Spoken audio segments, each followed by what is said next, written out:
हरे राम राम राम हरे हरे। ओम अज्ञानतिमिरन्धस्य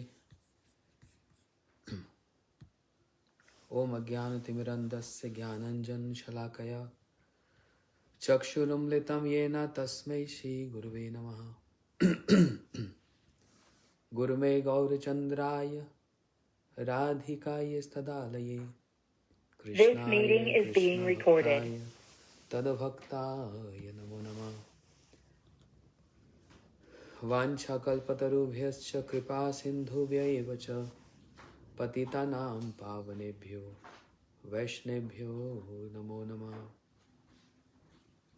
त्यक्त्वा तूर्णमशेषमण्डलपतिं श्रेणीं सदा तुच्छ्रवत् भूत्वा दीनगणेशकरुणया गोपीनकण्ठाश्रितौ गोपीभावरसामृतावलहरी कल्लोलमग्नो मुहुर्वन्दे रूपसनातनौ भटजुगौ श्रीजीवगोपालकौ। अनर्पितं चरिं चिरात् कारुण्यवतीन कलौ समर्पयितमुन्नतजरसं स्वभक्तिश्रियम्।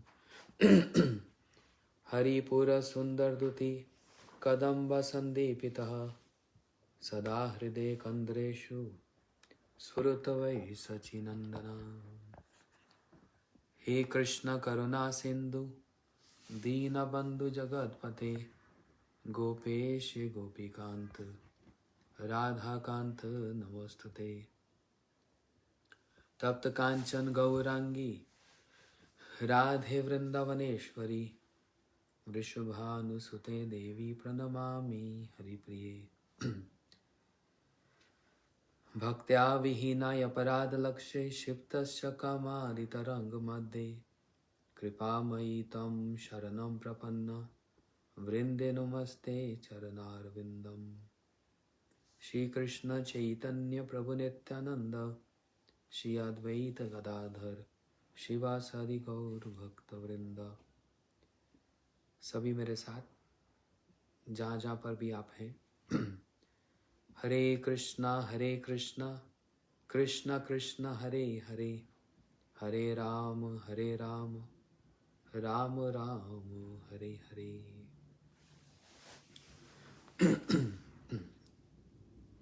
आप सबका स्वागत है। श्री गुरुदेव की कृपा से, प्रभुपाद जी की और समस्त आचार्यों की कृपा से आज हम लोग श्रील गुरुदेव का सबसे प्रिय ग्रंथ जो था श्री बृहद भागवतामृतम, आज इसको हम आरंभ करने जा रहे हैं। और गुरुदेव के चरणों में प्रार्थना, सभी आचार्यों के चरणों में प्रार्थना, वह बल प्रदान करें और प्रेरणा प्रदान करें जिससे कि सुचारू रूप से बिना किसी विघ्न से हम लोग इस ग्रंथ का पठन पाठन कर सकें। और वो इसलिए भी क्योंकि मैं यात्रा में अधिक रहता हूँ और कभी किसी समय पर किसी देश में, कभी किसी शहर में, तो इसलिए प्रयास करेंगे जितना संभव पर हो सकेगा हम इस ग्रंथ का अनुशीलन करेंगे। श्रील गुरुदेव मथुरा में श्री केशव जी गौड़िया मठ में जब इस ग्रंथ का पठन पाठन करते थे और इस पर बड़े सुंदर सुंदर विचार प्रकट करते थे, जिसको सुनने के लिए ना मात्र मथुरा के साधारण लोग परंतु बड़े बड़े पंडित विद्वान भी गुरुदेव के चरणों में बैठकर इस ग्रंथ को वे श्रवण करते थे। और गुरुजी जिन्हें जिस दिन इस ग्रंथ को आरंभ किया उस दिन पहले उस ग्रंथ की आरती उतारते थे और परिक्रमा करते थे, और इस भावना से कि श्री सनातन गोस्वामी पाद हम पर विशेष कृपा करें, जिन्होंने इस ग्रंथ का प्रणयन किया, जिन्होंने इस ग्रंथ की रचना की, उनके चरणों में प्रार्थना करते थे कि वे हम पर हेतु की कृपा करें जिससे कि हम इस ग्रंथ को ठीक ठीक रूप से हम इसके अर्थ को, इसके तात्पर्य को हम लोग समझ सकें। हम भी श्री गुरुदेव के चरणों में प्रार्थना करते हैं और हमारे समस्त आचार्यों के चरणों में प्रार्थना करते हैं। विशेषतः षट गोस्वामी में अन्यतम श्री सनातन गोस्वामी जी के चरणों में भी विशेष रूप से विनती और प्रार्थना करते हैं कि आपके द्वारा रचित इस भागवतम के सार, श्री बृहद भागवतमृतम का जो सार है वह हमारे हृदय में भी स्फुरित हो।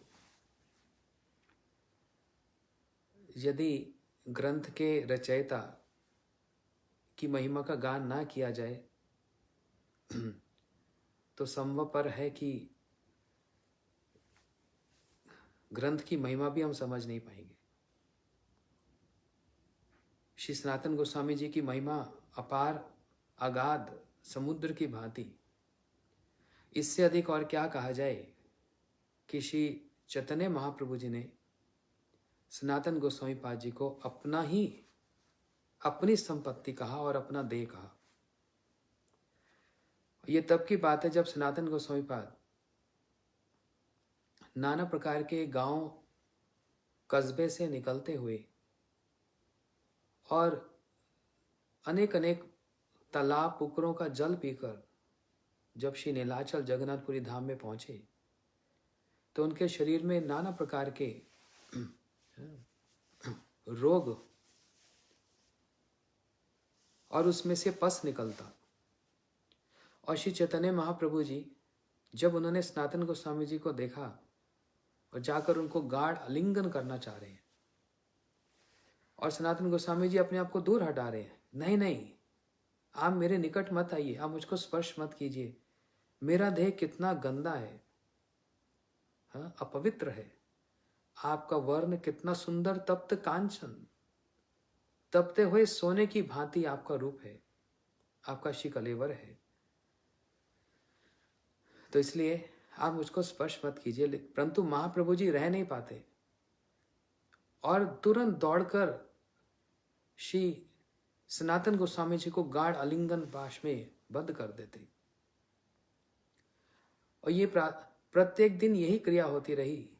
लेकिन जब सनातन गोस्वामी जी ने विचार किया और श्री जगदानंद पंडित जी से परामर्श किया कि मुझको ये प्रिय नहीं लगता, मुझको ये अच्छा नहीं लगता, मैं चाहता हूं मैं अपने देह को त्याग कर दूं।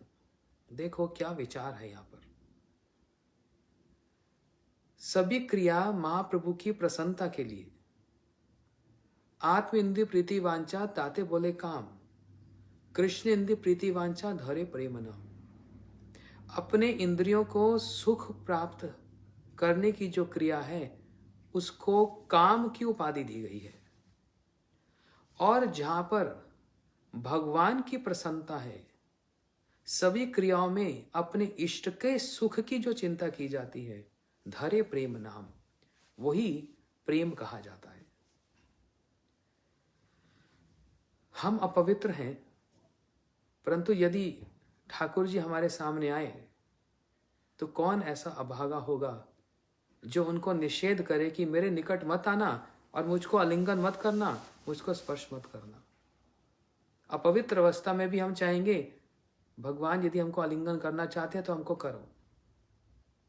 हाँ, एक स्तर पर यह बात ठीक है, क्योंकि अपवित्रता तो है ही, नाना प्रकार के अनर्थों की, काम वासनाओं की इत्यादि। परंतु श्री सनातन गोस्वामी जी की क्रियाओं में देखो, आचार्य है ना, कैसी शिक्षा दे रहे हैं लीला के माध्यम से, कैसी अपूर्व शिक्षा है। कृष्ण इंद्रिय प्रीति वांछा धरे प्रेम नाम, कि मेरे को आलिंगन करने से महाप्रभु जी का कलेवर कहीं अशुद्ध हो जाएगा, ये जो कोढ़ हो गया, ये जो रोग हो गया, क्षमा करना, और ये जो पस निकल रहा है कहाँ, तो इसलिए विचार किया देह को ही त्याग कर दिया जाए, क्योंकि महाप्रभु जी तो समझेंगे नहीं। और जगदानंद पंडित से परामर्श किया तो उन्होंने कहा ठीक ही है। रथ यात्रा के समय में जगन्नाथ जी के रथ के पहिए के नीचे अपनी देह को त्याग किया जाए, ये विचार हो रहा है। परंतु श्री सनातन गोस्वामी पाद जब ये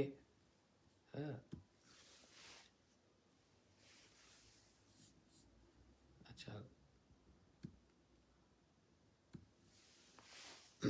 कुछ भक्त कह रहे हैं आवाज कम आ रही है, तो मैं जोर से बोलने का प्रयास करता हूं। तो सनातन गोस्वामी पाद जी,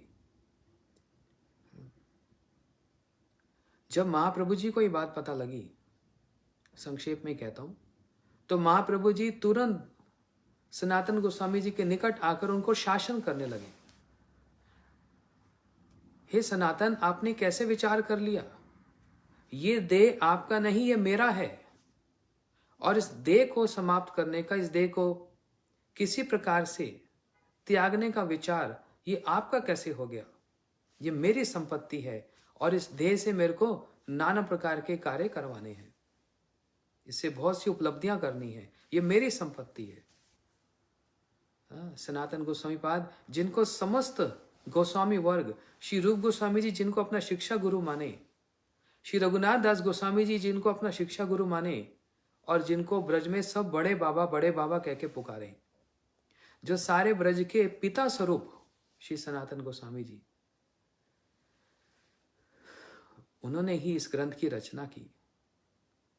तो आज उन्हीं के श्री चरणों में हम नमन करते हैं, प्रार्थना करते हैं कि आपके द्वारा इस अपूर्व ग्रंथ, और ये जो ग्रंथ है बृहद भागवतमृतम, श्री गुरुदेव कहते थे कि समस्त गोस्वामी वर्गों के जो ग्रंथ हैं, समस्त गोस्वामी के जो ग्रंथ हैं, उसका जो आधार है वो बृहद भागवतमृतम है। समस्त गोस्वामियों का जो ग्रंथ, इतनी महिमा है इस ग्रंथ की। अच्छा, इस ग्रंथ का जो इंट्रोडक्शन है वो क्या? श्रील गुरुदेव इसका वर्णन करते हुए कहते हैं कि समस्त जितने वेद वेदांत हैं, कितने वेद हैं? 4 वेद, और जो वेदांत है, जो पुराण है, जितने भी इतिहास इत्यादि है, महाभारत आदि, इन शास्त्रों का जो सार स्वरूप है, वो सार स्वरूप कौन है? वो तो श्रीमद् भागवत जी है। निगम कल्पतरुम गलितम फलम सुख मुखाद अमृत द्रव्य समितम पीबद भागवत रसमालयम मुह रहो रसिका भुवि भावका। भागवत जी के आरंभ में ही, मंगलाचरण में ही बात कह दी गई कि निगम कल्पतरुम गलितम फलम। श्रीमद् भागवत जी एक फल है, और वो फल भी किससे तुलना की गई? उस फल की तुलना की गई आम से। अच्छा, आम ही क्यों? क्योंकि सारे फलों का राजा कौन है? आम ही है। इसलिए जो वेद हैं वे कल्पतरु वृक्ष हैं, और उस वृक्ष का जो सार होता है वो फल होता है। ऐसे ही वेद वेदांत पुराण और महाभारत आदि इस शास्त्रों का जो सार है वो है श्रीमद् भागवत जी। समझ रहे हैं? उस श्रीमद् भागवत का भी यदि कोई मंथन करे, है ना, देखो ये मंथन की बात है, सार वस्तु की बात है। सार का भी जो सार बोलते हैं, उन श्रीमद् भागवत जी को मंथन कर श्री सनातन गोस्वामी जी ने ये जो सार निकाला वो है बृहद भागवतमृतम। मतलब सारे वेद पुराणों का सार श्रीमद् भागवत जी, और श्रीमद् भागवत जी का भी जो मंथन करके जो सार निकला वह है बृहद भागवतमृतम। इसलिए इसका नाम श्री भागवतामृतम है। बृहद भागवत जी का भी जो सार वो बृहद भागवतामृतम।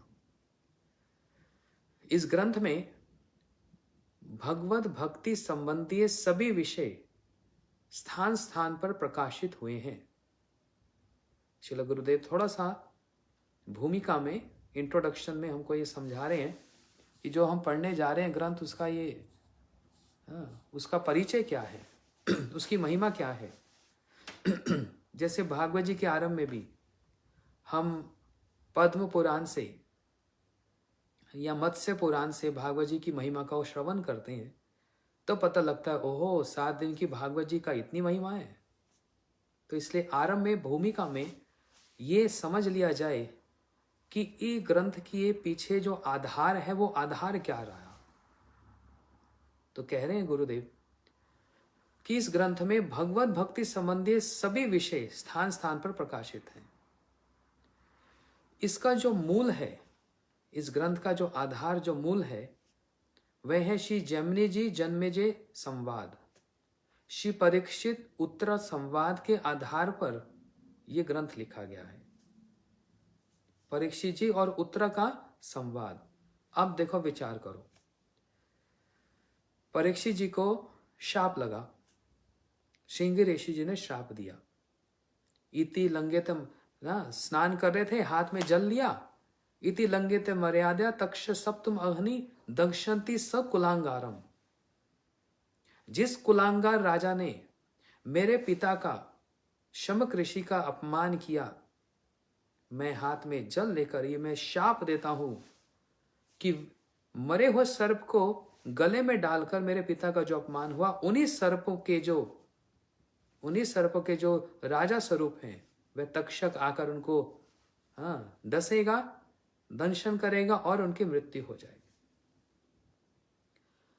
परीक्षित जी को ये बात शमीक ऋषि जी के सेवकों ने ही जाकर कह दी और परीक्षित जी तो अनशन व्रत करके गंगा जी जाकर विराजमान हो गए।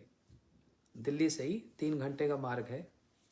अभी हम लोग दर्शनों में जाएंगे 5 अक्टूबर को, उसकी व्यवस्था हो रही है। शुक्रताल वहीं पर आकर परीक्षित जी जो व्रत करके बैठ गए और ऋषि मुनि सब एकत्रित हो गए और सभी ऋषि मुनि परीक्षित जी को नाना प्रकार के अनेक प्रकार के उपचार बताने लगे। ओहो परीक्षित, ऐसा करो, व्रत कर लो। परीक्षित कुछ दान कर लो। परीक्षित कुछ यज्ञ कर लो। सभी उपाय अपने अपने स्थान पर सम्माननीय है, लेकिन उत्तम और उन्नत उपाय परीक्षित जी को ये बात समझ नहीं आ रही, ये उत्तम नहीं है। और ऐसी सभा में तत्र भगवान व्यास पुत्रो जद अक्षकाम अटमान उपेक्षा अलक्ष्य लिंगो निजलाभ तुष्टो वृत्तस्त बालम अवधूत वेश। अवधूत वेश धारण करके श्री सुखदेव गोस्वामी जी, लंबे जिनके केश, कमल सरी के नेत्र, लंबी भुजाएं, ऐसे दिव्य श्याम स्वरूप श्री सुखदेव गोस्वामी जी जब पधारे तो सारे ऋषि मुनि खड़े हो गए और सुखदेव गोस्वामी जी का पूजन करके उनको उच्च आसन पर विराजमान करके श्री परीक्षित जी ने तो प्रश्न आरंभ कर दिए, तुरंत ही प्रश्न आरंभ कर दिए। ये भी नहीं कि हाँ कुछ आपकी सेवा करें, कुछ जल पिएंगे। और तभी से तो भागवत कथा आरंभ हो गई और 7वें दिन तक भागवत कथा चली। तो परीक्षित जी का और उत्तरा जी का संवाद फिर कहां हुआ, है ना? वो समय कहां था कि परीक्षित जी का और उत्तरा का जो संवाद और ये बृहद भागवतमृतम बन गया उसमें। तो श्रील गुरुदेव कहते थे तक्षक के आने से पूर्व, श्री सुखदेव गोस्वामी जी के आसन से उठने के पश्चात और तक्षक सर्प के आने से पूर्व जो थोड़ा सा वो जो समय काल है, उसी में ही ये संवाद हुआ, बिल्कुल थोड़ा सा समय में।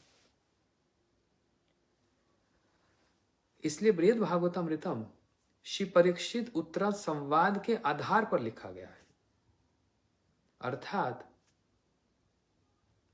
श्रील गुरुदेव कह रहे हैं कि सुखदेव गोस्वामी के मुख से श्रीमद् भागवत सुनने के बाद और तक्षक आगमन से पहले श्री परीक्षित जी की माता श्री उत्तरा देवी ने उनसे यह प्रश्न किया था। देखो अब माता उत्तरा देवी प्रश्न कर रही है, हे वत्स, तुमने श्री सुखदेव गोस्वामी जी से जो सुना है उसका सार स्वरूप सरल सहज बोधगम्य भाषा में कह दो, बस यही मैं प्रार्थना करती।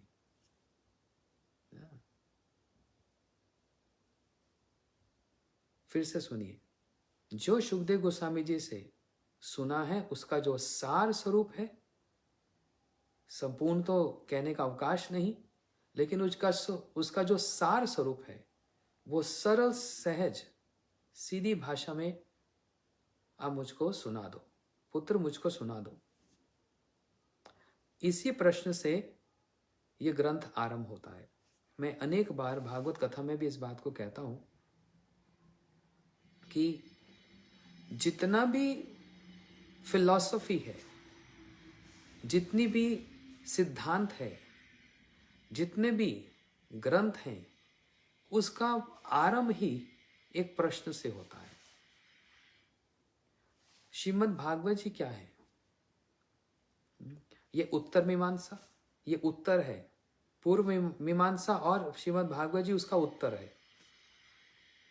लेकिन भागवत जी में ही हम देखें यदि सभी स्कंदों में जितने भी, अधिकांश रूप में जितने भी संवाद हैं, वो प्रश्न से ही आरंभ हुआ और उसके उत्तर में ही सारा संपूर्ण श्रीमद् भागवत जी है। देखो, परीक्षित जी ने प्रश्न किया, शुकदेव गोस्वामी जी ने उत्तर दिया। शौनक आदि ऋषि ने प्रश्न किया, सुद गोस्वामी जी ने उत्तर दिया। विदुर मैत्रेय संवाद, विदुर जी ने प्रश्न किया, मैत्रेय जी ने उत्तर दिया। देवहूति माता ने प्रश्न किया, कपिल भगवान ने उत्तर दिया। ब्रह्मा जी ने प्रश्न किया, श्री कृष्ण ने चतुर्श्लोकी भागवत सुनाकर वो प्रश्न का उत्तर दिया। रघुगण राजा ने प्रश्न किया, जड़ भरत जी ने उत्तर दिया। हिरण्यकशिपु ने प्रश्न किया, प्रहलाद जी ने उत्तर दिया। उद्धव जी ने प्रश्न किया, श्री कृष्ण ने उत्तर दिया। गोपियों ने, कृष्ण ने प्रश्न किया, गोपियों ने उत्तर दिया। संपूर्ण श्रीमद् भागवत सभी स्कंदों पर यदि देख लिया जाए, जहां पर प्रश्न ही और उत्तर, यमदूतों ने प्रश्न किया और विष्णु दूतों ने उत्तर दिया। अर्जुन ने प्रश्न किया और श्री कृष्ण ने उत्तर दिया। श्री भगवत गीता जी क्या है? श्री कृष्ण के द्वारा ही तो उत्तर दिया हुआ। अर्जुन के प्रश्न का उत्तर ही तो भगवत गीता है। इसलिए सभी जितने भी सिद्धांत है, जितनी फिलॉसफी है, उसका आरंभ ही प्रश्न से होता है। लेकिन ये प्रश्न अपने आप में इतना सुंदर है कि भागवत जी कहती हैं, वासुदेव कथा प्रश्न पुरुषम तीन पुनाति ही वक्त्रम प्रतकम सोत्रम तदपादम सलीलम यथा। भगवान से, श्री कृष्ण से संबंधित जो भी प्रसंग है, जो प्रश्न है और उसका जो उत्तर है, और उस प्रश्न और उत्तर को जो सुनने वाले हैं, तीनों को ही वो पवित्र करने वाली है। जैसे गंगा जी, भगवती गंगा जी तीन लोगों को पवित्र करती है, ऐसे ही भगवान से संबंधित जिसने प्रश्न किया उसको भी पवित्र, जिसने उत्तर दिया उसको भी पवित्र, और जो प्रश्न और उत्तर को श्रवण करें उनको भी पवित्र करती है।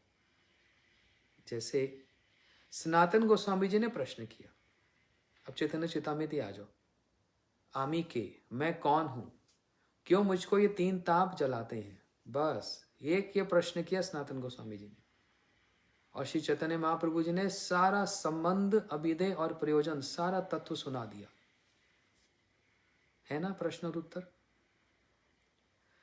रूप गोस्वामी जी ने प्रश्न किया, महाप्रभु जी ने उत्तर दिया। रूप गोस्वामी संवाद, उन्हीं श्री चैतन्य महाप्रभु जी ने प्रश्न किया। बताओ, श्री चैतन्य महाप्रभु प्रश्न कर रहे हैं और श्री गदाधर पंडित जी, श्री रामानंद राय जी उस प्रश्न का उत्तर दे रहे हैं। राय रामानंद संवाद है ना। तो सारे जितने संवाद होते हैं उसी श्रृंखला में श्री बृहद भागवतम रतम भी इसी प्रश्न से ही आरंभ होता है, इसी सिद्धांत से, इसी प्रश्न से आरंभ होता है। फिर सुनो प्रश्न क्या है। उत्तरा माता परीक्षित जी से कह रही हैं, हे वत्स, तुमने शुकदेव गोस्वामी जी से जो कुछ सुना है उसका सार स्वरूप सरल सहज बोधगम्य भाषा में हमको भी सुना दो। तो ये छोटी सी एक भूमिका कि बृहद भागवतमृतम क्या है। इस ग्रंथ के 2 खंड हैं, प्रत्येक खंड में एक एक इतिहास है।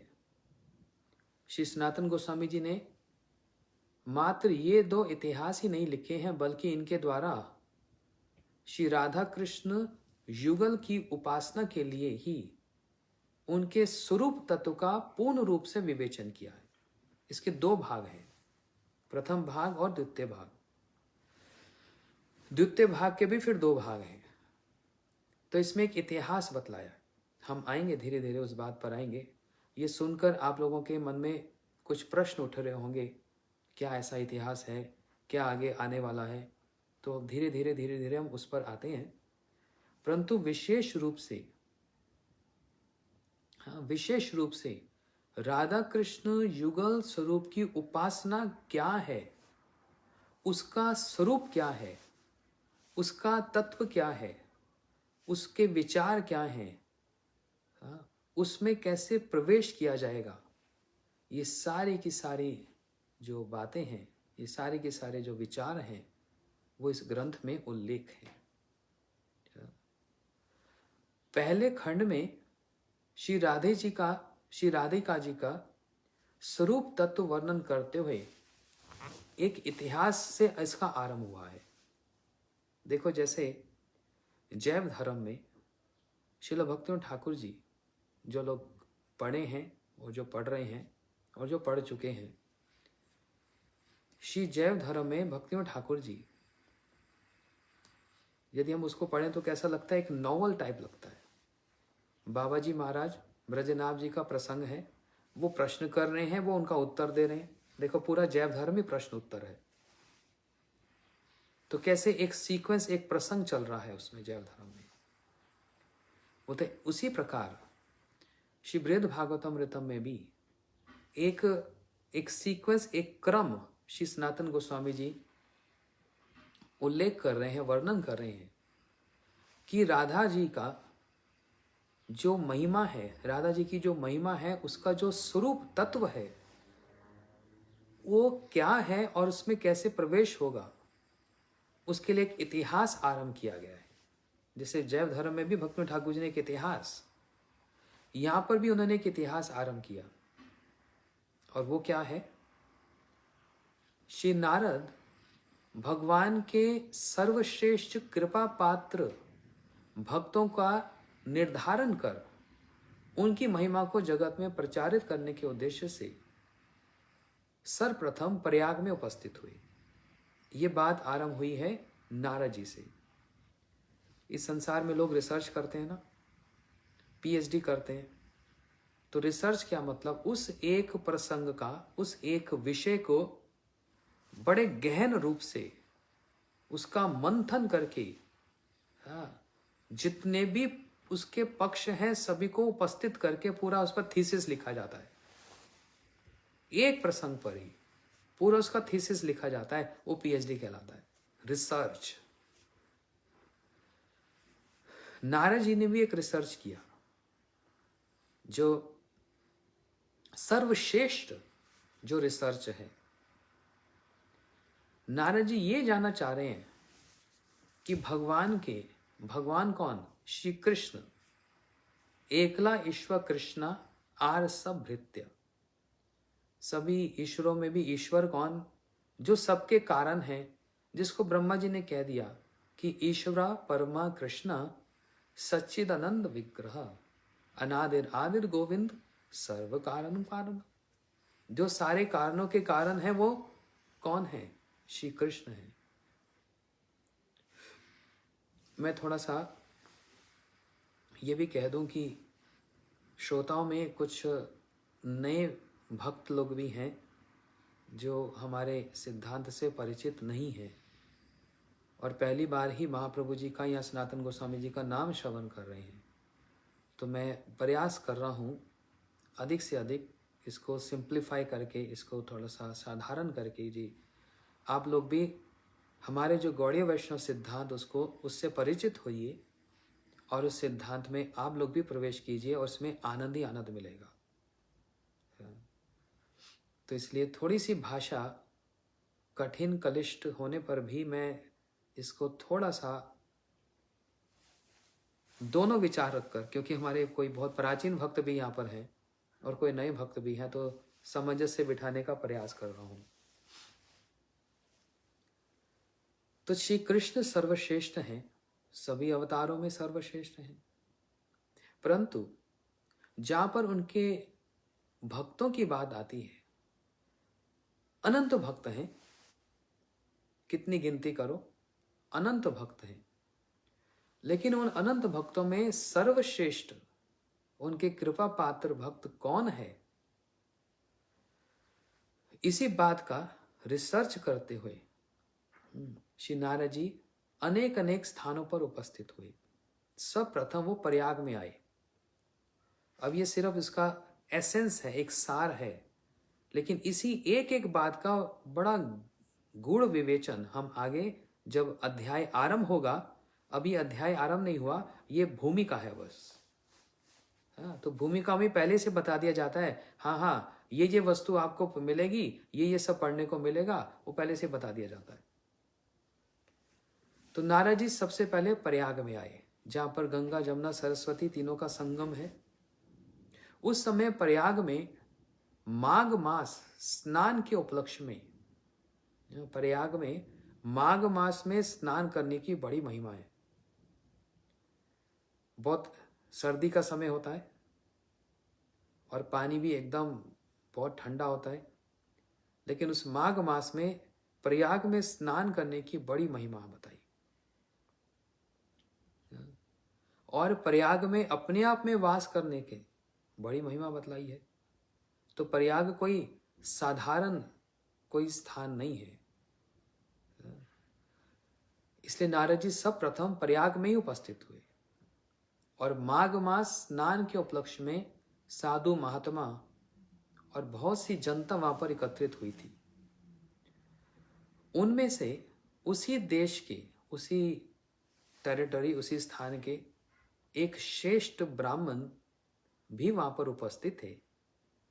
उन्होंने वहां सर्वप्रथम एक बड़े समारोह, एक उत्सव के,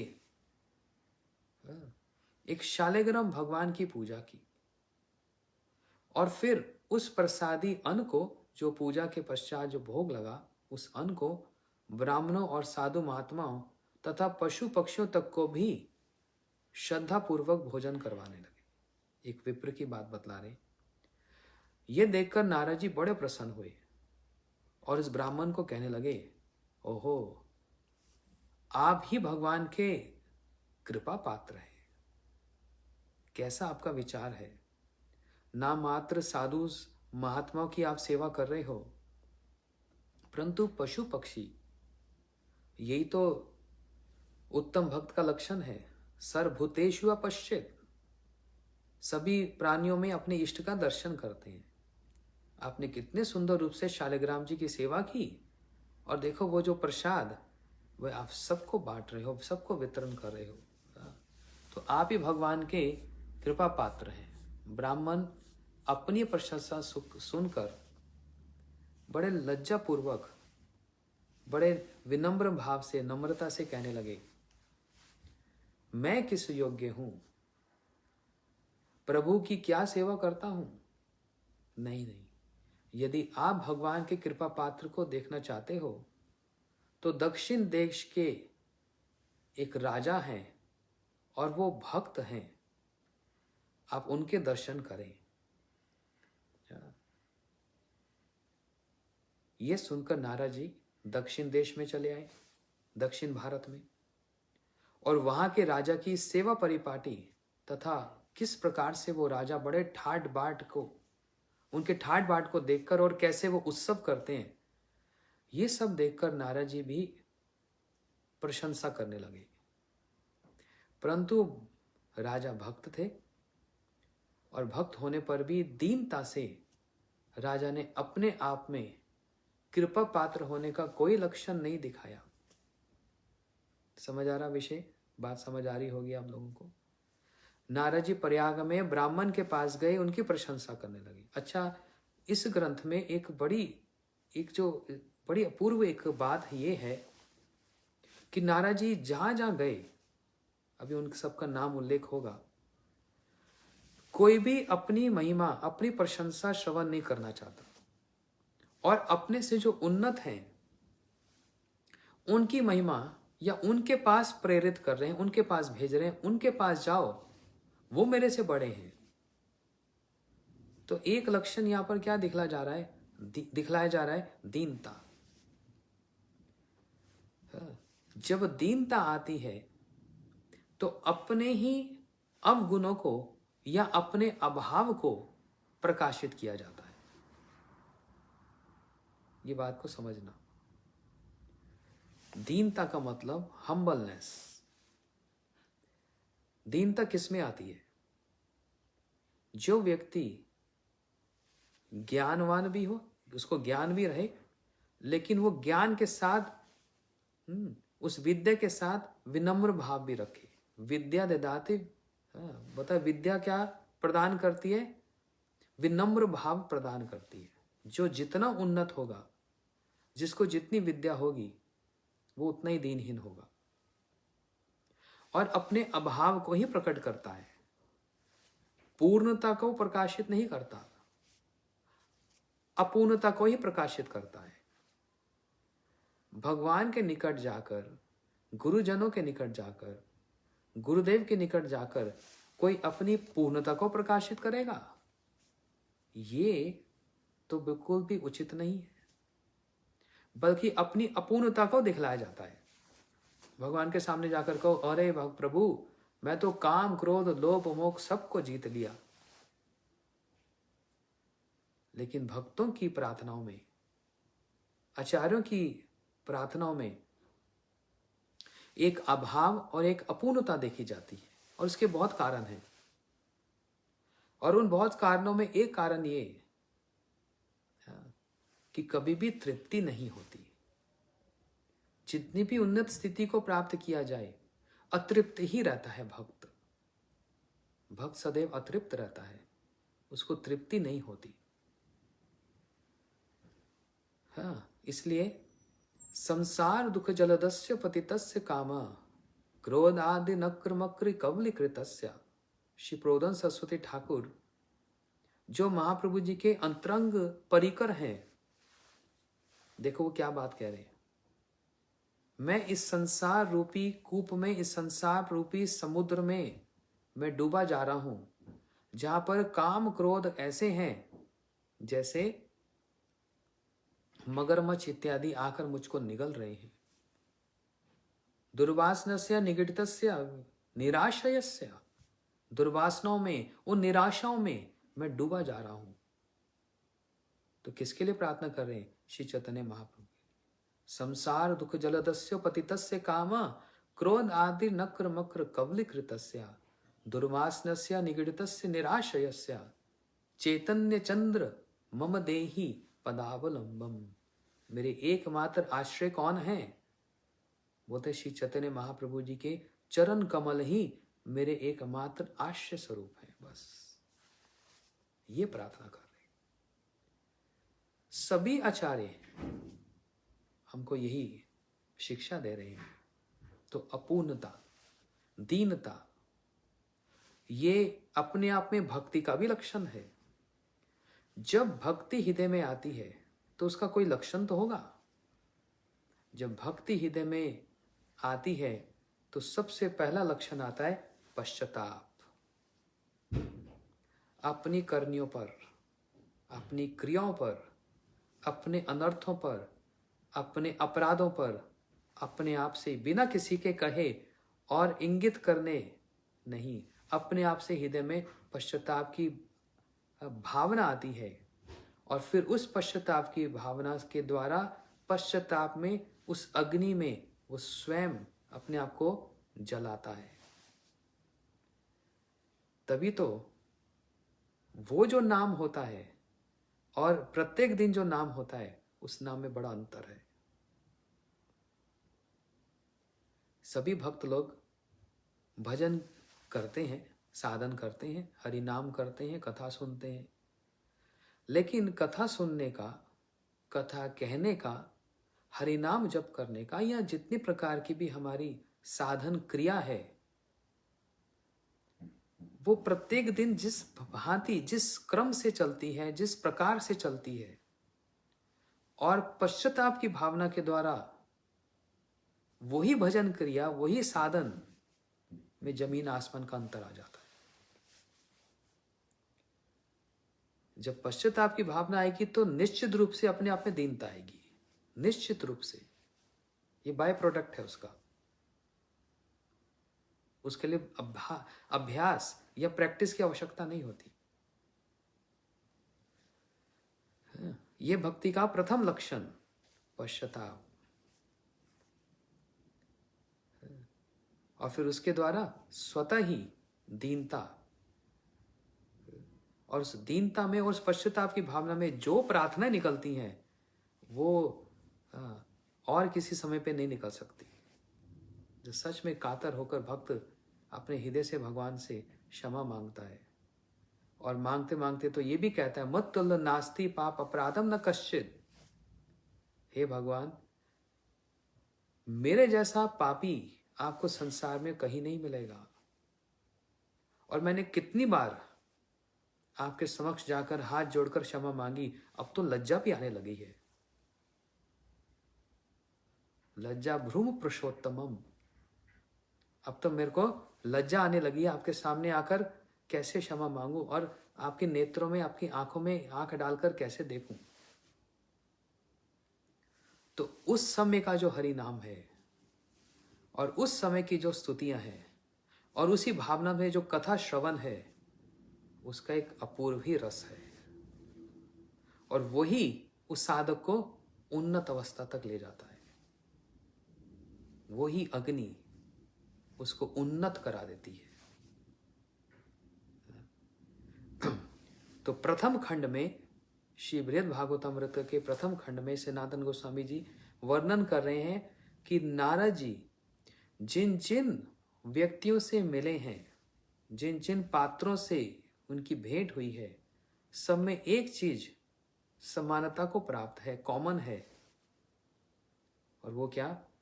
सब अपने अभाव, मतलब अपनी अपूर्णता को प्रदर्शित कर रहे हैं, दीनहीन भाव दिखला रहे हैं। प्रयाग में नारद जी गए, ब्राह्मण से भेंट हुई। ब्राह्मण ने कहा, नहीं नहीं, मैं भगवान का कृपा पात्र नहीं हूं, लेकिन एक राजा हैं दक्षिण देश के, आप उनके पास जाइए तो देखना वो कैसी सेवा करते हैं। तो नारद जी जब दक्षिण देश के राजा के पास आए और उनकी प्रशंसा करने लगे, राजा भक्त होने पर भी दीनता से राजा ने अपने आप में कृपा पात्र होने का कोई लक्षण नहीं दिखलाया, कोई लक्षण नहीं दिखलाया। बल्कि राजा ये कहने लगे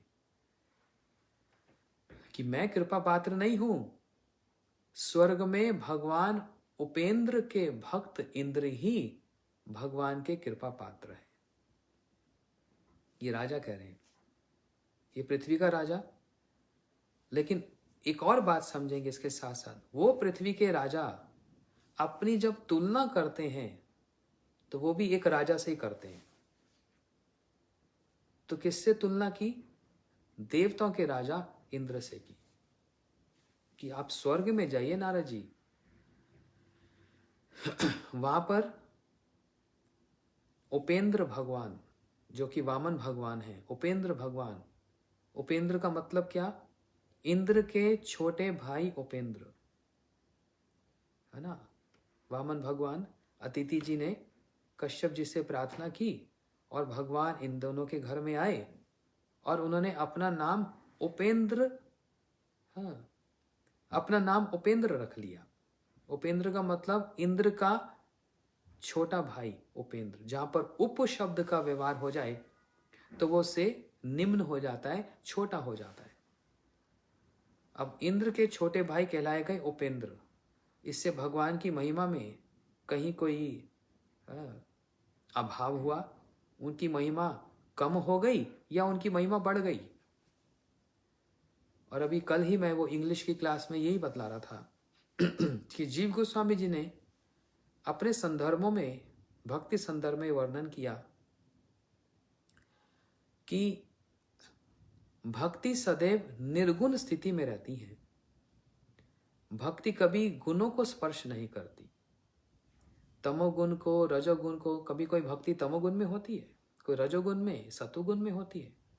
लेकिन यदि भक्ति अपनी इच्छा से इन गुणों को अंगीकार कर ले तो भक्ति महारानी को कौन रोक सकता है? कौन रोक सकता है?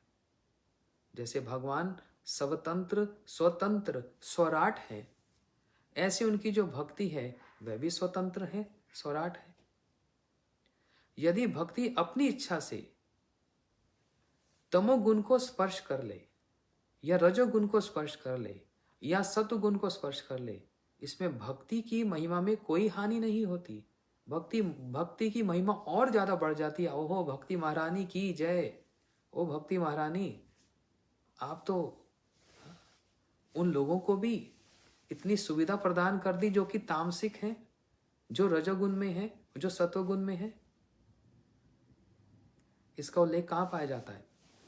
भागवत जी में श्री कपिल भगवान और देवहूति माता के प्रसंग में, जहां पर कपिल भगवान अपने मुख से कह रहे हैं, अभिसंदाया यो दम्भ मात्सर्जम हेला एवं।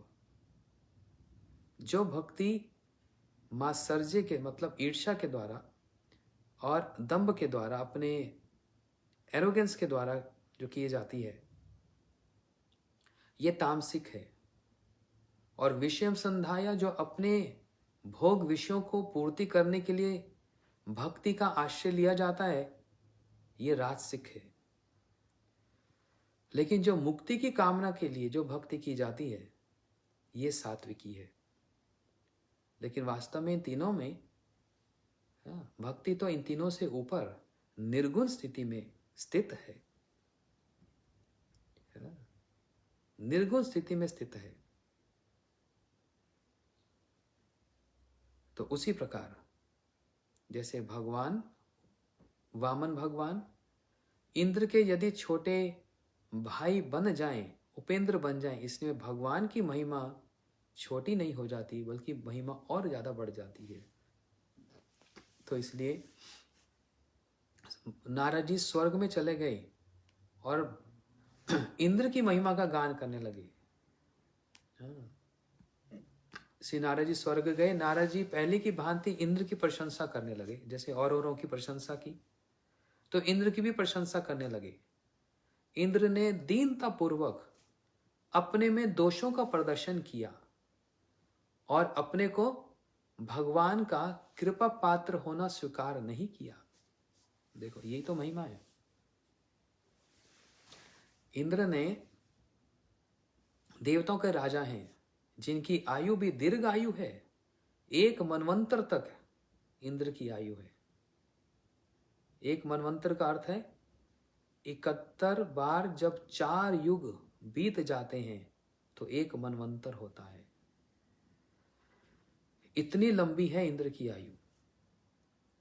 और नारद जी जैसे भक्तों के मुख से अपनी प्रशंसा सुनकर इंद्र ने दीनता पूर्वक अपने में दोषों का प्रदर्शन किया और अपने को भगवान का कृपा पात्र होना स्वीकार नहीं किया। इंद्र ने ये नहीं कहा, हाँ मैं तो भगवान का दर्शन किया, जब गिरिराज गोवर्धन को धारण किया तो मैंने तो उनकी स्तुति की तो मैं उनका कृपा पात्र हो गया। नहीं, बल्कि अपने अभाव को ही प्रदर्शन किया।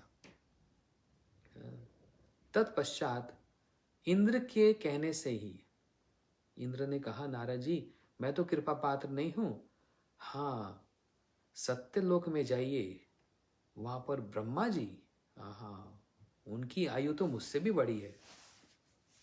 यहां पर एक और सिद्धांत समझिए।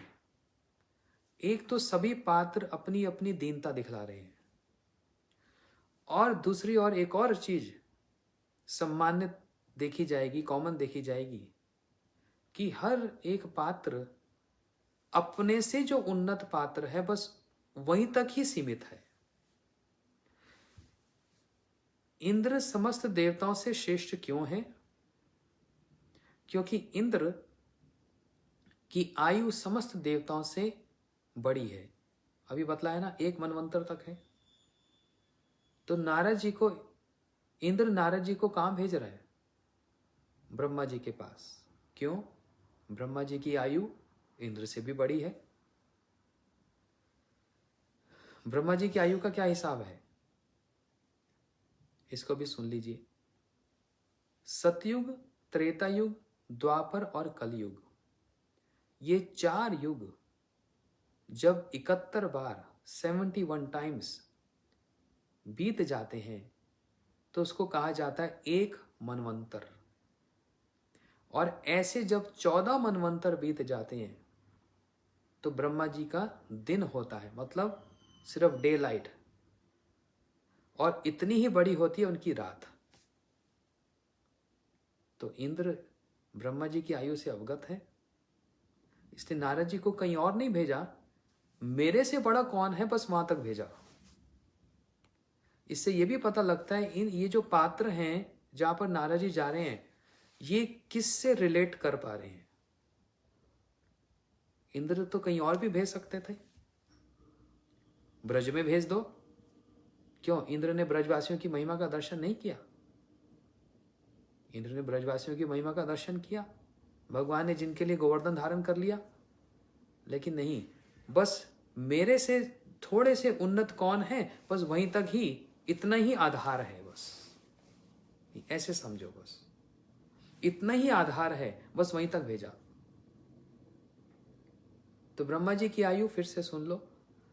सतयुग, त्रेता, द्वापर और कलयुग, ये 4 युग जब 71 टाइम्स 71 बार बीत जाते हैं तो उसको एक मनवंतर कहा जाता है।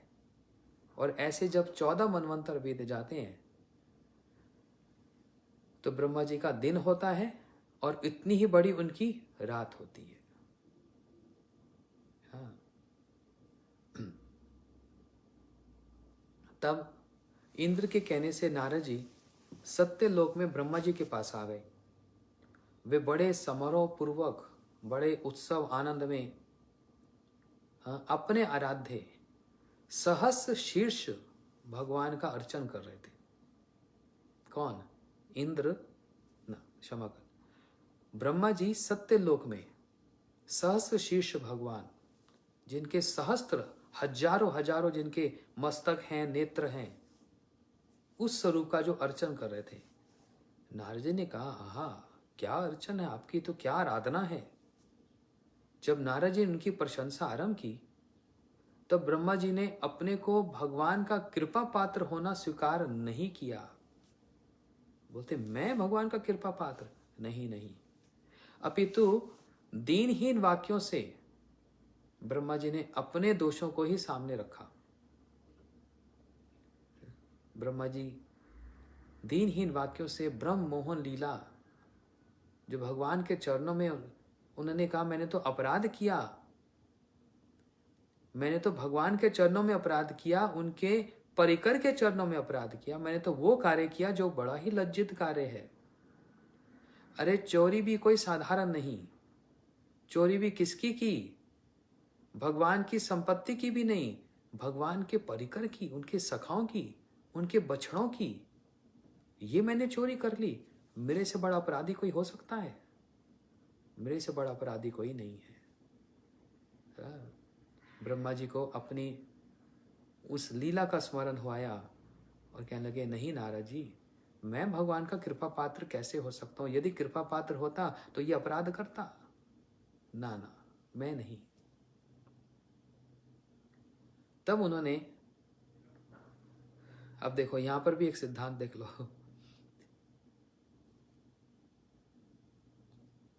तब ब्रह्मा जी ने नारद जी को कहां भेजा? ब्रजवासियों के पास भेज सकते थे। क्यों? ब्रह्मा जी ने देख लिया ना, ब्रजवासियों की महिमा का दर्शन कर लिया ना, और यहां तक प्रार्थना भी की, तद भूरि भाग्यम इह जन्म किमपि अटयम यद गोकुलपे कतो आंग्री रजोभिषेकम। अरे ब्रह्मा जी कह रहे हैं, ना ना, मेरे को परिकर तो बड़ी दूर की बात है, मैं तो एक ब्रज का एक पत्थर बन जाऊं बस। जहां पर भीलनी जातियां आकर, हाँ, मेरे ऊपर अपने पैर को जब घिसेंगी, उनकी चरण धूल मुझको प्राप्त हो जाएगी, बस मैं सोचूंगा मेरा जीवन धन्य अति धन्य हो गया। ये प्रार्थना कर रहे, मेरा जीवन धन्य हो जाएगा, बस इतना ही हो जाए। एक पत्थर बन रहे हैं, बनने की प्रार्थना कर रहे हैं। तो विचार करो, ब्रह्मा जी ने ब्रजवासियों की महिमा का दर्शन किया कि नहीं किया? किया। तो नारद जी को क्यों नहीं कह दिया ब्रज में जाओ, वही भगवान के सबसे बड़े कृपा पात्र हैं? नहीं, ब्रह्मा जी ने नारद जी को कहां भेजा? बोलते महादेव शंकर जी तक भेजा। ये एक सीक्वेंस समझो। समय भी हो चला। एक सीक्वेंस ये समझो कि एक तो विशेष बात ये कि सभी जितने पात्र हैं वो बड़ी दीनता को प्रदर्शित कर रहे हैं, और सबको अपनी पुरानी पुरानी करनी पर स्मरण आ गया। इंद्र ने को स्मरण आ गया कि मैंने कैसे ब्रज को ध्वंस करना चाहा। ब्रह्मा जी को स्मरण आ गया, अरे मैंने तो चोरी ही कर ली ब्रज परिकरों की। तो एक तो सभी अपनी दीनता प्रदर्शित कर रहे हैं, ये बात। और दूसरा, नारद जी को सब कहां भेज रहे हैं, कहां प्रेरित कर रहे हैं? अपने से रिलेटेड करके, बस। उससे ऊंचे नहीं, उससे ऊपर नहीं, अपने से जो ऊंचे हैं बस वहीं तक ही उनको गाइड कर रहे हैं, प्रेरित कर रहे हैं। इंद्र विचार कर रहे हैं मेरी आयु लंबी है, लेकिन मेरे से लंबी तो ब्रह्मा जी की आयु है, तो मैं ब्रह्मा जी के पास भेजता हूं। ब्रह्मा जी विचार कर रहे हैं क्या? हाँ, ब्रह्मा जी ने कहां भेजा? ब्रज में भेजा? नहीं, ब्रह्मा जी ने भेजा शंकर जी के पास। क्या विचार? भले ही ब्रह्मा जी की आयु बहुत लंबी है, लेकिन उनका भी तो एक दिन अंत है। उनकी आयु का भी तो एक दिन अंत है। हाँ, लेकिन शंकर जी का कोई अंत है? नहीं, शंकर जी का अंत नहीं। तो उसी संबंध से, उस विचारधारा से ब्रह्मा जी ने नारद जी को शंकर जी के पास, शिव जी के पास भेजा, क्योंकि इनकी आयु का तो कोई अंत नहीं है।